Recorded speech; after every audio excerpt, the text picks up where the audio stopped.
ได้หลังจากเดือนแฮมค่ำไปแล้วเนี่ยเดือนหยี่แฮมหนึ่งค่ำไปก็เปิ้นบ่ฮ้องว่ากฐินละเปิ้นก็ฮ้องว่าผ้าป่าอย่างเดียวอ่ะศรัทธาญาติโยมบางพ่องโอ้เปิ้นทอดกฐินนะท่านอาจารย์นี่หรอเอาเดือนนี้เดือนหยังโอ้บัดเดี๋ยวนี้เดือน3มาละเปิ้นจะทอดกฐินเปิ้นเอากฐินมาบอกจะไปว่ามันบาดถูกมันบาดใจกฐินเนี่ยจะต้องออกพรรษาไปจนถึงเดือนยี่เปงตะอันเปิ้นฮ้องว่ากฐินจากนั้นมันบาดใจหลังจากเดือนยี่เปงแล้วมันบาดใจมันเป็นผ้าป่าหมดเปิ้นบ่ฮ้องว่ากฐินละกฐินมีเวลาสั้นแค่1 เดือนด้านถ้าญาติโยมเข้าใจกับพ่อโอ้เปิ้นจะนำกฐินมาทอด ถามว่าเดือนนี้มันเดือนไหนอย่างถึงไม่มีกฐินโอ้ยเปิ้นมีกับเปิ้นจัดใหญ่ขบวนใหญ่เพียงไหนมาก็เป็นพระป่าละโยมเอ๋ย หลังพ่องยอกย้อนเฮาต่างหากนะท่านอาจารย์ไปหูอย่างถ้าอาจารย์เกิดมาเมื่อรุ่นเอาก็เฮาอยู่กับวัดแต่เฮาก็หูก็เฮาอยู่กับวัดมากี่ปีแล้วญาติโยมเนาะแล้วก็เฮาได้ศึกษาพุทธบัญญัติของพระพุทธเจ้าเปิ้นบัญญัติไว้ว่าช่วงฤดูกาลแห่งการทอดกฐินเนี่ยมันมีอายุมันได้1 เดือนตะอันนะก็คือว่าหลังออกพรรษาไปจนถึงเดือนยี่เปงตะอันนะเปิ้นฮ้องว่ากฐินยันแต่จะเป็นกองน้อยกองใหญ่ก็คือเปิ้นฮ้องว่ากฐินอยู่กฐินเนี่ยก็มีจุลกฐินจุลกฐินนี่ก็ต้องเปิ้นจะตอผ้าตออย่างกันหั่น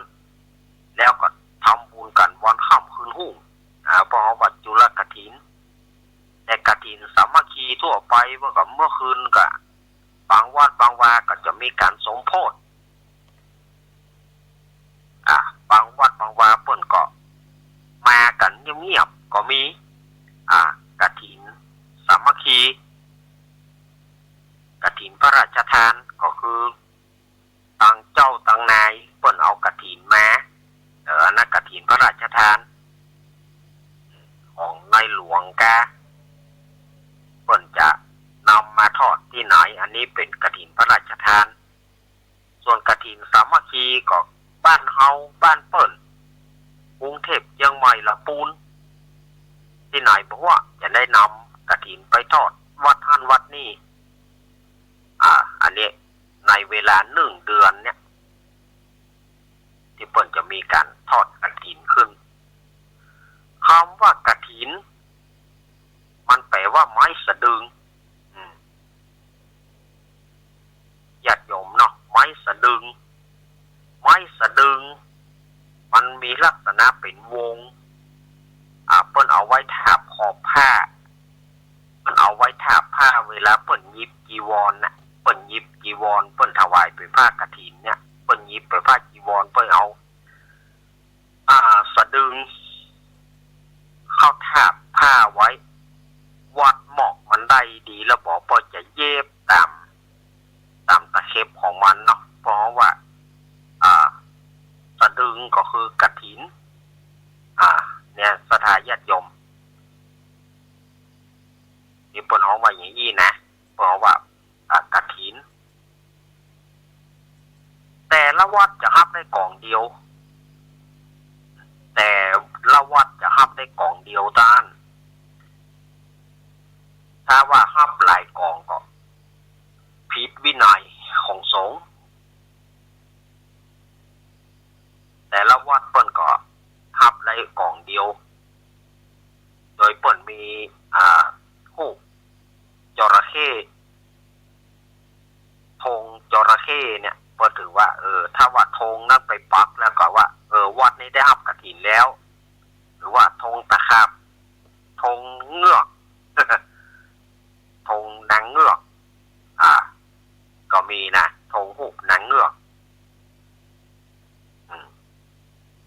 รูบาอาจารย์เปิ้นก็คงได้เล่าประวัติไปแล้วเนาะเรื่องของกฐินเนี่ยครูบาอาจารย์เปิ้นก็เล่ามากุปีอยู่แล้วเขาอาตมาภาพก็คงจะต้องอู้อย่างนักหนาเกี่ยวกับประวัติของกฐินเพราะว่าครูบาอาจารย์ที่เปิ้นจัดรายการอยู่ทุกสถานีเนี่ยเปิ้นก็ต้องอู้กันอยู่ละเปิ้นต้องเล่าประวัติมาละว่าความเป็นมาเป็นไปเป็นจะใดนี่นะ อาตมาภาพมาอู้แถมก็อู้ท่านอาจารย์ก็อู้ลืมเก่าลืมใหม่ครับบอกไปตั้งแน่สักเตื้ออีหับเหมาะฉะนั้นอาตมาภาพก็คงจะต้องอู้อย่างนักนะก็ครูบาอาจารย์เปิ้นอู้อยู่แล้วออกพรรษาก็มีการมีงานประเพณีงานกินงานตามเนี่ยสถาญาติโยมมันถึงมีสปะออกพรรษาแล้วก็เป็นช่วงกฐินจากกฐินแล้วก็ช่วงการเทศน์มหาจาตุการตั้งธรรมหลวงก็ดีประเพณีฟังธรรมหลวงก็ดีก็จะเริ่มมีกันละประเพณีฟังธรรมหลวงแต่ก็คือเดือนยี่เปงประเพณีฟังธรรมหลวงธรรมมหาจาตุ13กันหรือว่าบางวัดบางวาเปิ้นก็จะมีการตั้งธรรมหลวงก็คือตั้งเทศน์มหาจาตุนั่นนะ13กันอันนี้แล้วจากนั้นก็จะเป็นงานเข้ากล่อมแล้วเนอะเข้าสู่หน้าหนาวแล้วนะเข้าสู่หน้าหนาวก็จะเป็นช่วงเข้ากล่อมนี่แบ่งเป็น3ลักษณะ1ปริวัติกรรม2โสสานกรรม3ลูกขมูลกรรมปริวัติกรรมก็คือเข้าในวัดตูเจ้ามาแต่ละที่แต่ละต่างเพิ่นมาเข้าปริวัติกรรมอย่างวัดหม่อนฤาษีวัดหม่อนฤาษีอำเภอดอยหล่อของเรานี้เพิ่นก็จัดในเป็นประจำปีเขาเปิ้น12 ถึง 22ธันวาคมวันที่12 ถึง 22ธันวาคมเนี่ยที่วัดปักตังสามัคคีหม่อนฤาษีโดยพระเดชพระคุณหลวงพ่อสุเมธธรรมเสวีเปิ้นจัดกูปีแต่ไปเว้นเอาช่วงโควิด เว้นเอาช่วงโควิดไปประมาณ2 ปีนะฮะที่เปิ้นเลิกไป2 ปีหรือว่า3 ปีนะที่ช่วงโควิดเนาะก็ยกเลิกไปแต่ว่าประเด็นนี้เพิ่งกลับมาละ12 ถึง 22ธันวาคมเหมือนเดิมอันนี้ปริวัติกรรมที่เจ้าหมู่ใหญ่เพิ่นมาเข้ากรรมแล้วก็ลูกขมูลกรรมก็คือเข้าตำเพราะเขาว่าธุดงค์เข้าวัดเข้าในวัดก็ได้นอกวัดก็ได้ที่มีต้นไม้อยู่เพราะเขาว่าลูกขมูลกรรมอันนี้ก็เจ้ามาทำบุญตักบาตรเหมือนกันเจ้ามาทำบุญตักบาตรฟังน้ำฟังธรรมสถาญาติโยมเอ๋ยเวลาช่วงแรกอาตมาหมดไปแล้วเนอะ ไปกำลังม่วนแต่ก็เดี๋ยวก็มาต่อเนาะเรื่องของการเข้ากล่อมนี่นะกำเดียวก็มาต่อกันแล้วก็ปล่อยเปิดสายเนาะอาตมาภาพจะพักไปช่วงหนึ่งอาตมาภาพจะได้ชันน้ำชันท่าอย่างก่อน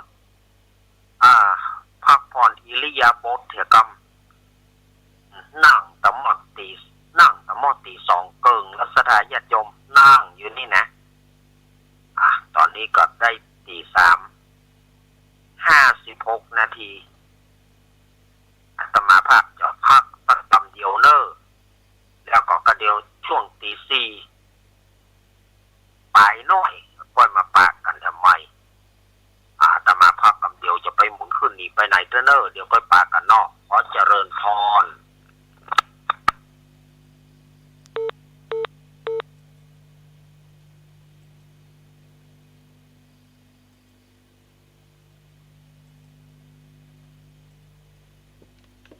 สายลุง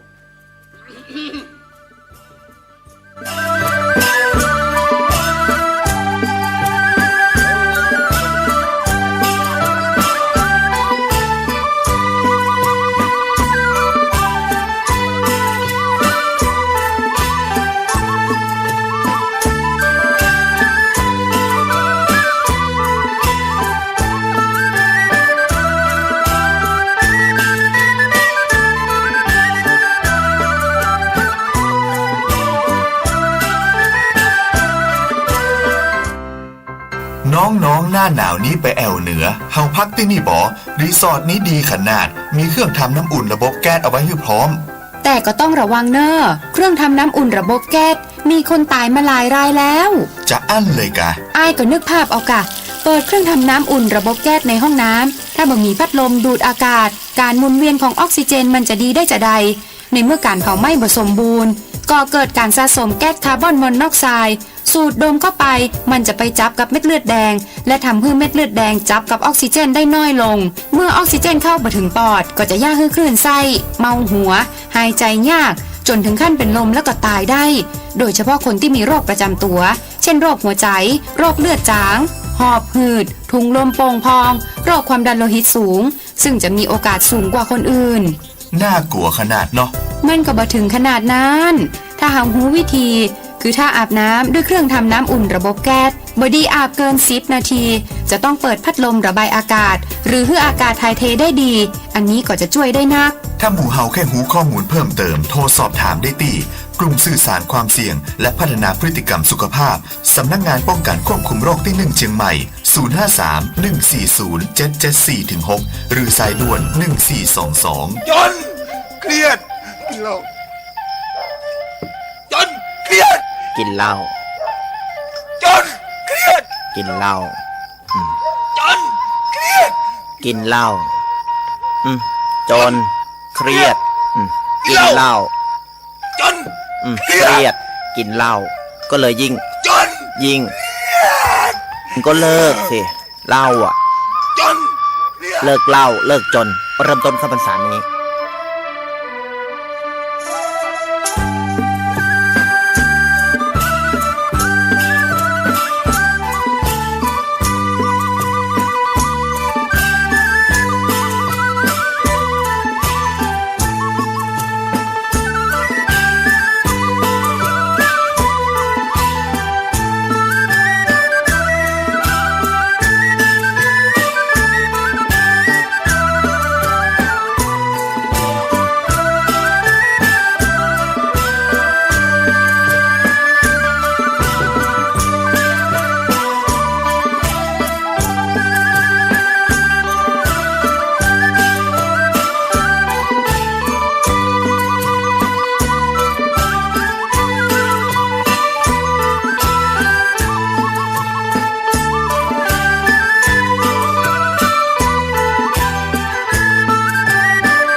กินนกะธรรมะพรรุ่งไกลแจ้ง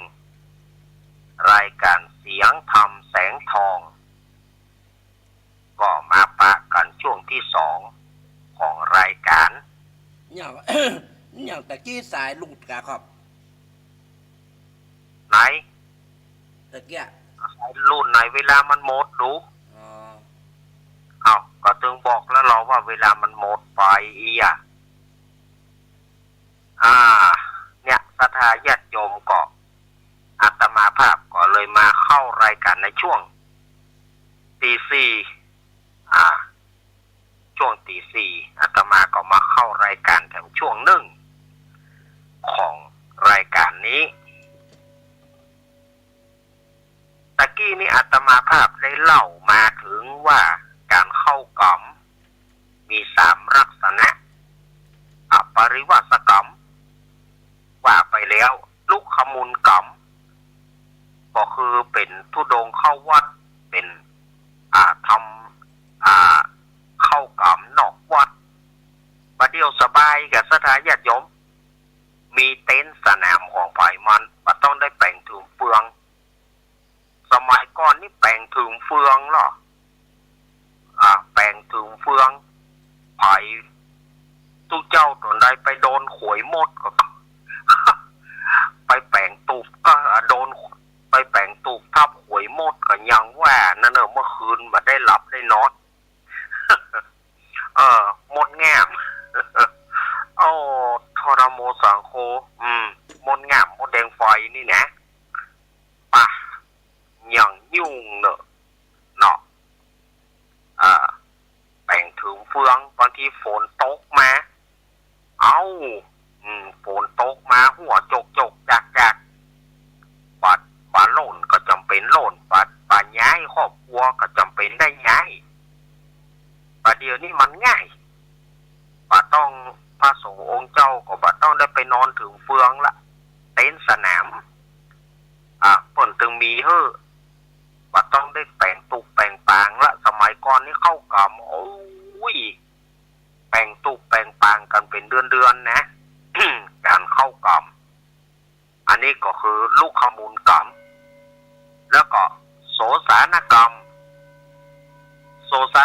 กับลูกขมูลกรรมก็คือ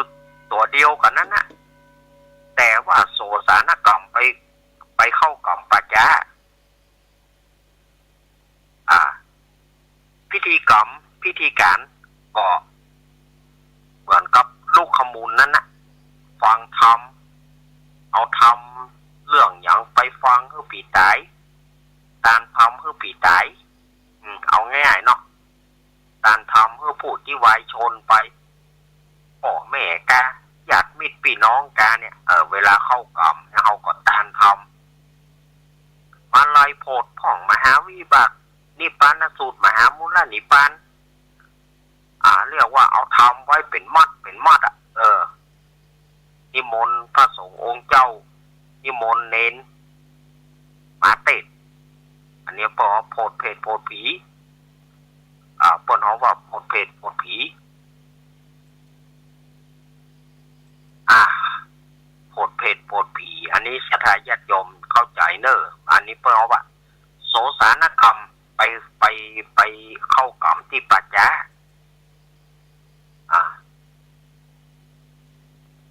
สมัยตะก้อนนี่แปลงเนอะศรัทธาญาติโยมแปลงตูปแปลงปางไว้ถ้าว่าเข้าปัจจาก็เปิ้นถึงแปลงไว้นะหัวก็จำเป็นได้อยู่ พระสงฆ์องค์เจ้าเนาะหัวก็จำเป็นได้อยู่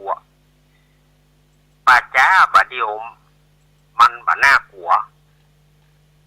ปัจจาบัดเดียวมันโล่งมันบ่ใช่อุปัจจาตะกอนเนี่ยมันเป็นป่าไม้อุหนาแต่เนอะปัจจาสมัยก่อนนั่นนะมันเป็นป่าสีเล้าเก้ากอมเนอะไม้เปิ้นป่าเดียวนี่ในปัจจาเนี่ยส่วนมากก็จะมาใกล้วัดส่วนมากเลยนะป่าเดียวเริ่มจะเป็นป่าจาใกล้วัดนอกจากว่าเปิ้นมีดั้งเดิมแต่อันนั้นที่เปิ้นบ่ย้ายบ่หยังแต่อันน่ะเปิ้นบ่ย้ายบ่หยังอันนั้นดั้งเดิมแต่ของเปิ้นก็มีหลายที่นะที่เปิ้นบ่ย้ายละดั้งเดิมเปิ้นอันนี้เปิ้นก็ไปเข้ากรรม บั เดี๋ยวมันสบายไฟก็มีสถานญาติโยมเรียกว่าน้ำไหลไฟสว่างทางดีน้ำไหลไฟสว่างทางดีเนี่ยสมัยประเดี๋ยวเนาะมันบาน่ากลัวอันนี้ก็คือลักษณะการเข้ากล่อมแต่ละอย่างที่อาตมาเอามามาจานี่นะลูกขมูลปริวาสโสสาลูกขมูลกับโสสาก็คือตัวเดียวกันนะแต่ลูกขมูลนี่เข้าภายในวัดหรือว่านอกวัดแต่ว่าโสสานกรรมต้องไปเข้าปัจจาพอจริงก็ไอตัวเดียวกันนะแต่ถ้าญาติโยมอันนี้การเข้ากรรมโพดเพศโพดผีแล้วเพิ่นไปเข้าที่โสสานกรรมไปเข้าที่ปะหิวปัจจาพ่อหยัง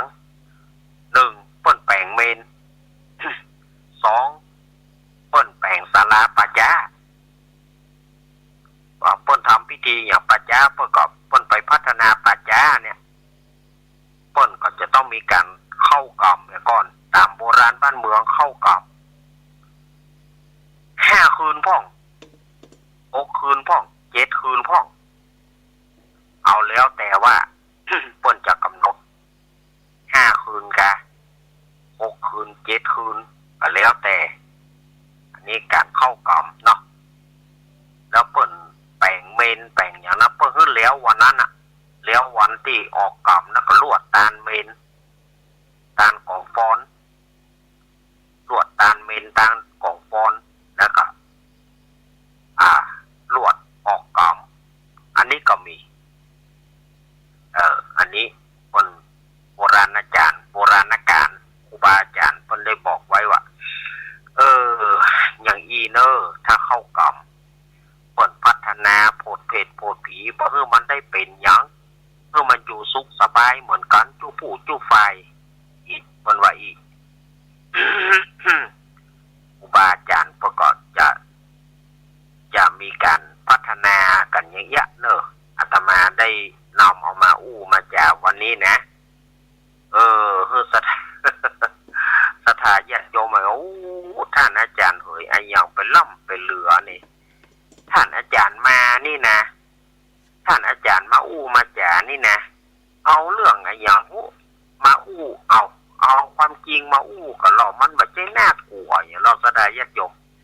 บางทีถามว่ามันจะเป็นแต่ก็แ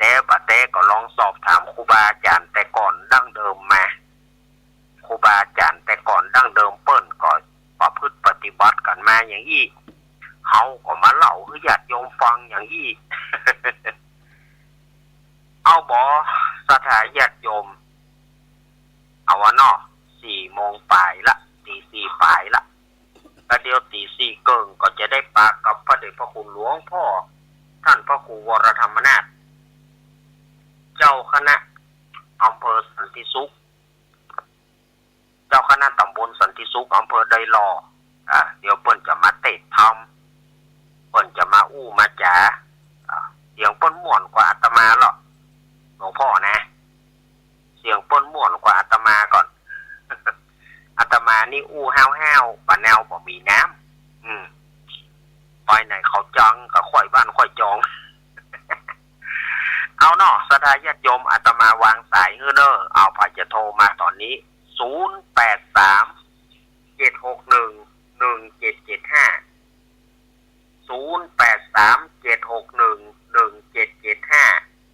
อาตมาภาพวางสายแล้วเด้อเอาไปจะมาก่อนฮะลองโทรเข้ามาเนอะอย่างกันเนอะตามโทรศัพท์นิ้ว4 นิ้วเอากีบโทรศัพท์สถานญาติโยมบ้านมันก็เอาออนแอร์หน้าใหม่มาได้ ต้องใช้กีบ2 เครื่องสถานญาติโยม ถ้าไหวมาหอนอาตมานั่งจัดรายการนี่นะเขาจะว่าอย่างใดเนี่ยนี่นะมันต้องใช้นิ้วกีบเครื่องหนึ่งก็ดีกำเครื่องหนึ่งก็ดีกำต้องกีบ พอกีบก็ได้มันจะตก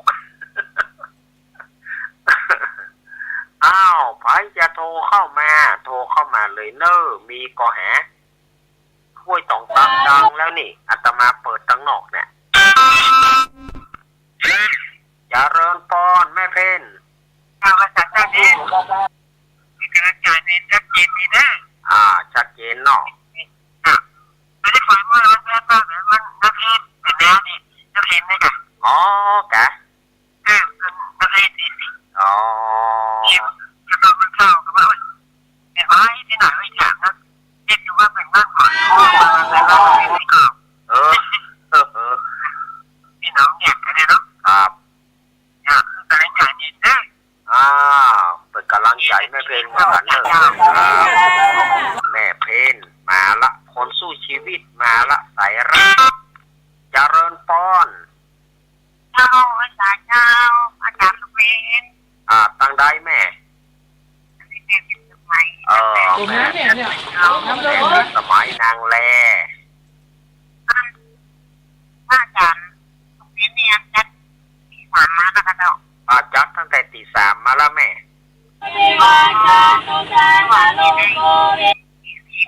โอ้อันนะไม่รู้ว่าเปิดแล้วเป็นสูตรดีโอ้อาจารย์นักดีเนาะวันนี้นะครับคุณยว่าไปเจาะทีมตัวได้ยินช่วงตี 4นี่เนาะเราไม่รับทันเปิดพอต้องเจอของทีครับ104เนาะเราไม่เป็นกำลังใจเรายินดีแม่พิสมัยเนอยินดีเนอสาธุแม่พิสมัยอันนี้กับนางแลบนเนอลำปางแม่พิสมัยวางสายให้จิมแม่พิสวางสายให้เจริญปอนนมัสการครับผมแฟนพันธุ์แท้ครับมาละแฟนพันธุ์แท้เฮานี่นะแฟนพันธุ์แท้อย่างยิ่งใหญ่ครับท่านเทศนี้มีสาระดีครับเนาะมันก็เลยครับยินดีนักเนอะมันก็เลยเล่านิทานกับมันครับจะดีครับเดี๋ยววันที่20นี่แม่ริมมีกฐินนะครับเนาะวันที่20เนาะกฐินวัดแม่ริมนะครับเริ่มแล้วครับเนาะเนี่ยผมโทรมากำลังใจท่านนะครับวันที่กันขอบคุณเนอะนมัสการขอบคุณพี่ไอแฟนพันธุ์แท้เนาะโอ้ปุ่นเพิ่งอยู่แม่ริมปุ่นนะเจริญปอนไม่นะแม่น้อยว่าไปเลยต้นไม่ต้นตีนไม่ขีดในล่างไม่ขีดนึงขาดเขาไม่ติดคงเป็นทำให้ได้ทำมาวิ่งทำนาทีถึงก็ได้พอมีก็ต้องจุดใจไม่เหมือนไม่ขีดเท่าไหร่พอคนไปเลี้ยว12ด่านไปทำใจเดินเจ้าการลืมไปเมื่อนั้นก็เข้าปัจจัยในเจ้าทำบุญอย่านั่งให้พี่ได้ดีผู้สุดหรือจะทำบุญอย่างไรไม่ช่วยนำถูกเรียกว่าอะไรอันนี้กันนายของดินบุญเจ้าดูแลพอมีตายายแก่เราดินบุญเจ้าเดินได้กันจนเจ้าเป็นจับไม้เปิดกันบรรยายดินหลักทำกันไปเถิดมันบ่ได้กันไปไม่รู้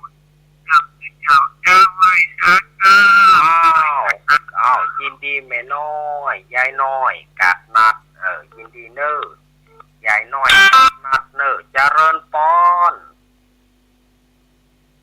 ทำอะไรครับผมโอ้ไอเอกเนาะครับผมไอเอกคืนนี้นี่พี่สมัยถามหาเนอะจับตี 3แล้วก็ อกเนอะไอ้ฮันวันสัปดาห์เอาไอ้ฮันนี่นะครับเสียงตามสายเนาะครับเสียงตามสายเดี๋ยวเมื่อคืนนี้เนอะครับไปสายครับไอเอกพะเยามาละโอ้เจริญปอนรีบกรีบเบยรีบขอรีบพายตลาดสบายสายบัวจันทร์แม่จันสมพ่อในเรียกเจ้าแม่จันสมแม่จันสมไปจะได้ป้องสวัสดี3มาแล้วเป็นกับเองชวนออกกันน้อยเดียวแล้วกับชั่วโมงที่2ค่ะอ๋อกะเจ้าเป็นกับเพลงอะหม้อนี่ก็แจ้งผลการเข้าฟังมาเนาะลำปางก็บอกว่าบ่ได้ยินหลักการไม่เจ้าอันว่าน้ำบาดอุดมน้ำบาสาวานนั่นไงน่ากันเนาะคือกำลังใจนะเจ้านี่รักเจ้ายินดีแม่จันสมยินดีนักนมัสการเจ้าสาธุแม่สมหลังการแม่สาวแม่อายทางฝั่งแม่อายใช้ประการเขานี่มีไหนหมดฮะแม่อายมาละเหลือใช้ประการกับฝั่งนี่นะดับปิ้งเนอะแม่สีทอน แม่สีทอนไปไหนแม่สีทอนแม่สวรรค์แม่บัวพัดกุลันดอกก็น้อยบุญปานแล้วก็ไปป่อบุญศรีโอ้หลายท่านนี่นะพ่อนานประเสริฐมีน้อยวันนี้พ่อนานบ่ได้ยินเสียงเนอะพ่อนานเนอะ พ่อนานประเสริฐนาน้อยนาแดงจังหวัดน่านลำปางมีไหนมดแม่สีกุลแม่หยังพ่องแน่แม่สีกุลแม่จันฟองแม่สีกุลแม่จันฟองแม่กองแรงเกิดเมื่อค่ำลูกกะกะแม่กองแรงเกิดเมื่อค่ำนี่ แม่กองแรงมาอู้กันพ่องมีภัยแล้วบ่อย่างดักปิ้ง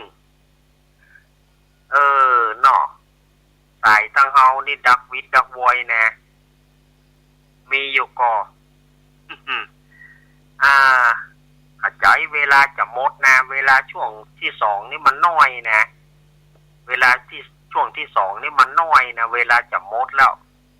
ไผบ่โทรมาเวลาหมดแล้วเนอะ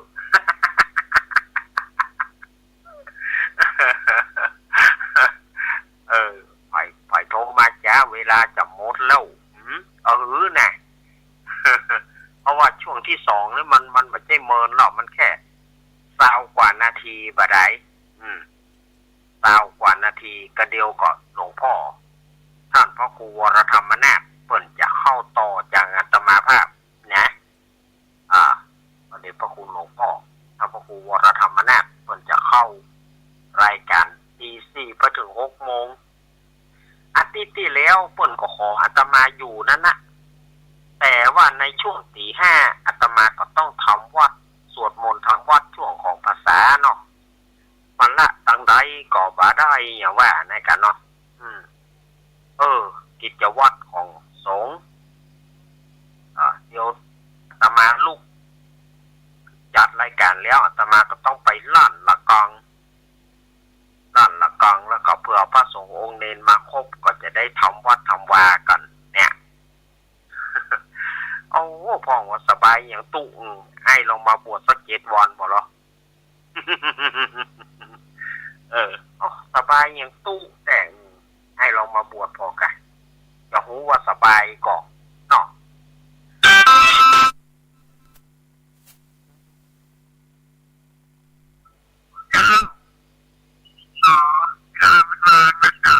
เวลามันวางยายหน่อยว่าไปเลยถ้าถึงวัดกินกับปิ้งมาไก่มีการงานใดจัดการจิตใจให้ที่ว่าเจ้าหาดอกหน่อยจิตใจ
ปอน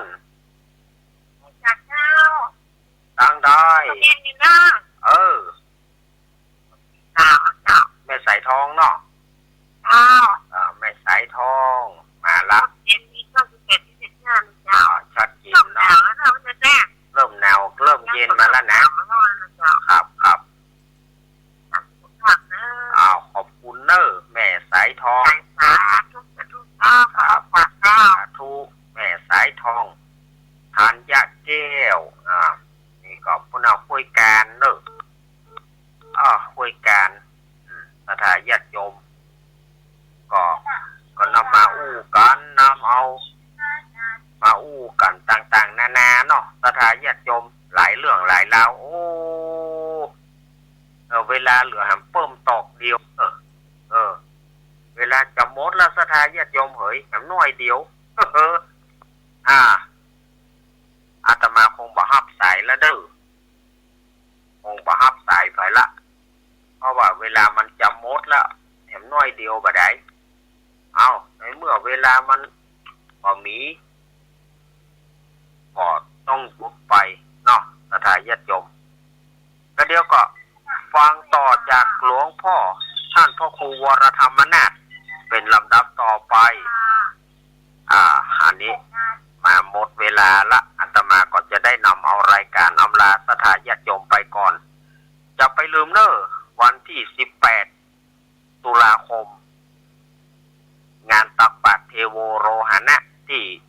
วัดดอยน้อยตำบลดอยหล่ออำเภอดอยหล่อจังหวัดเชียงใหม่โดยเมตตาธรรมของพระเดชพระคุณหลวงพ่อสาธุกิจจานันท์เจ้าคณะอำเภอแล้วก็หลวงลุงชัยวัฒนาคเสโนเนาะแล้วก็ตลอดพระสงฆ์องค์เจ้าในเขตอำเภอดอยหล่อก็จะได้มีการตักบาตรเทโวโรหณะขึ้นในวันที่18ตุลาคมวันศุกร์หน้าเนอะวันศุกร์ที่จะถึงเนี่ยศุกร์ที่จะถึงเนี่ยนะเพิ่นจะได้การตักบาตรเทโวโรหณะเนอะเอาล่ะก็ขอขอบคุณทุกสถานีที่ได้เอื้อเฟื้อเวลาให้กับกับผมอาตมาภาพได้มาอู้มาจ่าในใกล้แจ้งนี้แล้วก็ขอบคุณเจตัวเนอะเจเนอะขอบคุณเจตัวแล้วก็ขออนุโมทนาสถาญาติโยมที่เปิดวิทยุรับฟังทุกคืนทุกข่ายเอาละอาตมาขออ้างเอาคุณพระศรีรัตนตรัยสิ่งศักดิ์สิทธิ์ทั่วฟ้าสากลโลกจงอภิบาลรักษาสถาญาติโยมให้อยู่ดีมีสุขพ้นจากโรคภัยไข้เจ็บต่างๆมั่งคุนตุ่นเต้ากันผู้บนเนออภิวาทานาสีริสานิจังพุทธาปัจจายโนจัตตารโอธรรมาวัฏันติอายุวโนสุขังปะลังขอเจริญพร